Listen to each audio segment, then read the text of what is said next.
Hey folks, Bill here for Destructoid.com, and I want to talk to you about Platinum's new Legend of Korra game. We just got like a 15-minute chunk of gameplay for that, and it looks fucking dope. So things that I've gathered from this gameplay video, I should start out by saying that the only Platinum game I'm super familiar with is Metal Gear Rising, so I can really only compare it to that. But you have the four elements, which do different combos, and they have different abilities. Like the water element, you can like shoot icicles at dudes and like form like a water sphere. And then like air elemental, you can do the air scooter thing around, which is really cool.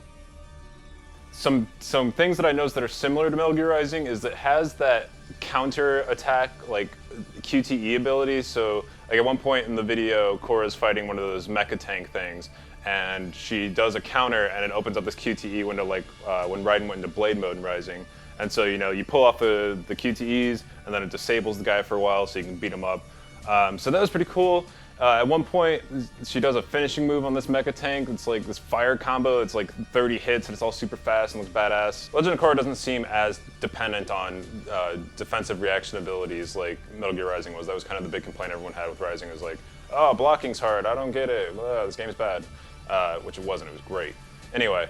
They have made this a little bit simpler because it is a kids game. Actually, in the video you see the difficulty options. So there's casual, normal, and hardcore.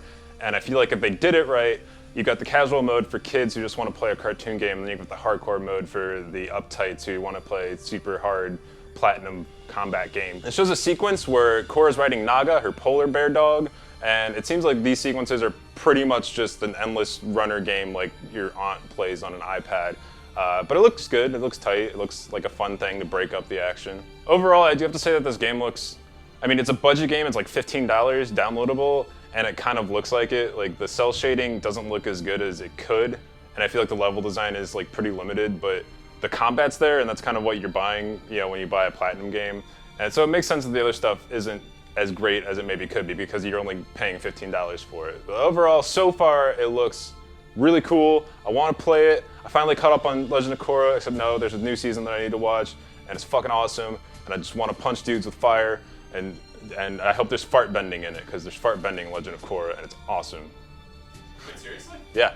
Once again, this Legend of Korra game is coming to both Xboxes and both PlayStations and PC as a downloadable title, probably sometime this fall. There's not a specific date for it yet.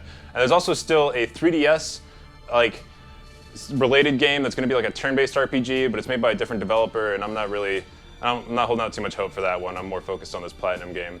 I want to know what you guys wish you could bend. They've done lightning bending and blood bending and metal bending and now fart bending. I really just wish I could bend farts. What do you guys wish you could bend?